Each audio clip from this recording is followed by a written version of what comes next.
El anuncio del presidente Juan Manuel Santos ante la Asamblea General de la ONU quedó registrado para la historia con un tono de esperanza para el mundo. Después de más de medio siglo de conflicto armado interno, hoy regreso a las Naciones Unidas en el Día Internacional de la Paz para anunciar con toda la fuerza de mi voz y de mi corazón que la guerra en Colombia ha terminado. El camino para llegar al acuerdo no ha sido fácil, como tampoco lo ha sido encontrar un equilibrio entre el perdón del pueblo colombiano y la justicia que piden las víctimas para sus agresores. Por eso la trascendencia del papel de la justicia transicional en el proceso. Esta es la primera vez en la historia de la resolución de conflictos armados en el mundo que un gobierno y un grupo armado ilegal, a través de un acuerdo y no por imposiciones externas, pactan una justicia transicional para someterse a ella. Concepto que, según el presidente Santos, ha sido avalado por la propia Corte Penal Internacional. Los responsables de crímenes internacionales y otros delitos graves serán investigados, juzgados y sancionados.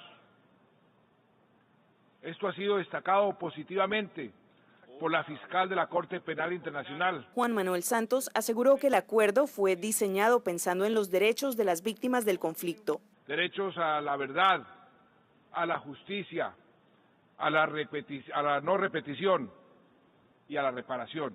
Y agradeciendo a la ONU y a todas las naciones facilitadoras del proceso de paz, el mandatario declaró ante el mundo que un conflicto que durante más de 50 años cegó la vida de más de 220.000 personas y sembró más de 8 millones de víctimas, ha terminado. Y hoy, señoras y señores, tenemos motivos para la esperanza, pues hay una guerra menos en el planeta, y es la de Colombia. Muchas gracias.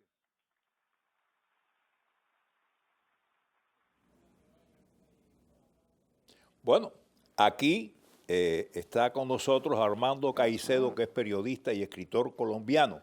Y precisamente, ¿qué te pareció lo que dijo el presidente de Colombia? No, me parece maravilloso, Tomás. Sí, ¿verdad? Maravilloso. Es que la paz es la paz. El problema es el costo de la paz. Esto es como cuando un vecino aparece con un Ferrari en la puerta de su casa y todo el vecindario sale y lo admira y dice, ¡qué maravilla! El tipo tiene un éxito profesional grandísimo, compró un Ferrari. Eso lo dicen afuera, pero adentro de la casa se preguntan, ¿cómo vamos a pagar este Ferrari? Ese es el gran problema que se está viviendo al interior de Colombia. ¿Cómo se va a pagar el costo de la paz? Que la paz no es gratuita. La paz tiene un costo, va a tener un costo muy alto y Colombia va a recibir, el día después del plebiscito, va a recibir la más grande reforma tributaria donde le van a meter la mano al bolsillo de los colombianos para definir cómo se paga la paz. Oye, yo creo que es muy importante porque en realidad había una cantidad de gente siempre tirando tiros por todas partes en ese país, ¿no? Y parece que no le van a dar oportunidad a nadie. Mira, por fortuna es que la paz se la merecen los colombianos. Es un proceso muy largo, es un proceso de 52 años. Se la merecen los colombianos.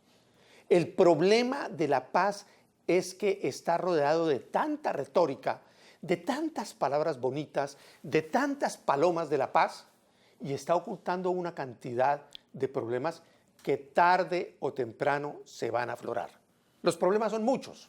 Por ejemplo, no solamente el costo de la paz, que ya notaba, sino también el costo de la justicia. Es que por la paz estamos sacrificando todo, incluso la justicia.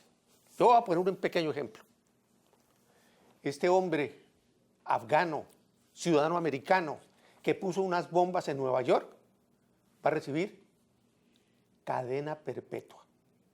Pero los terroristas que en Colombia, en un solo acto, por ejemplo, el del Club El Nogal en el año 2003, donde murieron 36 personas y hubo más de 200 heridos, ¿qué van a recibir? Ningún castigo. Y no van a recibir sino curules en el Senado. ¿Qué tal que eso sucediera en Estados Unidos? En Estados Unidos nadie, ni por las más hermosas ideales políticos, puede estar por encima de la ley y por encima de la Constitución de los Estados Unidos. Las delegaciones de Ecuador, Venezuela, Costa Rica, Bolivia, Cuba y Nicaragua se retiraron este martes de la Asamblea General de la Organización de Naciones Unidas, ONU, al tomar la palabra el presidente de Brasil, Michel Temer.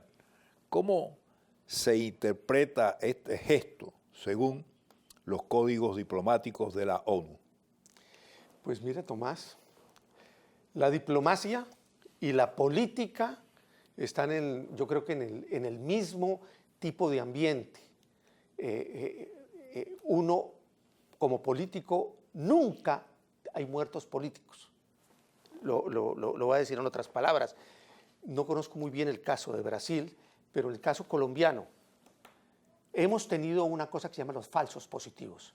Es cuando se crean unos muertos o se producen unos muertos con el propósito de crear bajas en el enemigo, supuestas bajas en el enemigo.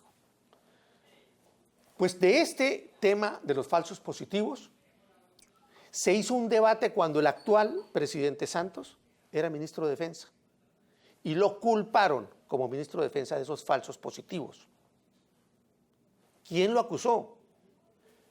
Uno de los integrantes del Senado, que era el senador Cristo. Ese senador es hoy el que acusó a Santos, su ministro de gobierno. Lo que pasa en Naciones Unidas es un problema siempre de diplomacia, de política. El político siempre está nadando por encima de los hechos. Unas veces son amigos, otras veces son enemigos, unas veces condenan el hecho, otras veces ensalzan. Yo no confío en esas retiradas del recinto de las Naciones Unidas para hacer una protesta, cuando uno no sabe la cantidad de componendas y cantidad de negocios que se han hecho para hacer ese tipo de demostraciones. Le voy a poner un ejemplo, Tomás. Hoy se firmó la paz en Colombia, estamos en paz. ¿Quiénes son los garantes de la paz en Colombia? La diplomacia. ¿Qué diplomacia? Cuba, que es un violador de los derechos humanos, está garantizando la paz en Colombia. Venezuela, que es un violador de los derechos humanos, está garantizando la paz. Sí, pero claro, es la frontera, ¿no? Y Noruega, naturalmente Noruega, ¿por qué? Porque en Noruega cada 10 de diciembre se otorga el Premio Nobel de la Paz. Y todas estas demostraciones en Naciones Unidas, la paz, etcétera, están destinadas a esa búsqueda lícita, pero esa búsqueda de ese Nobel de Paz. Así se sacrifique el futuro de Colombia, así se entregue la institucionalidad de Colombia, así se sacrifiquen todas sus instituciones, se está buscando con ambición un Premio Nobel de la Paz que nos va a costar mucho. Okay. Déjame poner unos comerciales y vamos a continuar. Mira un crucero saliendo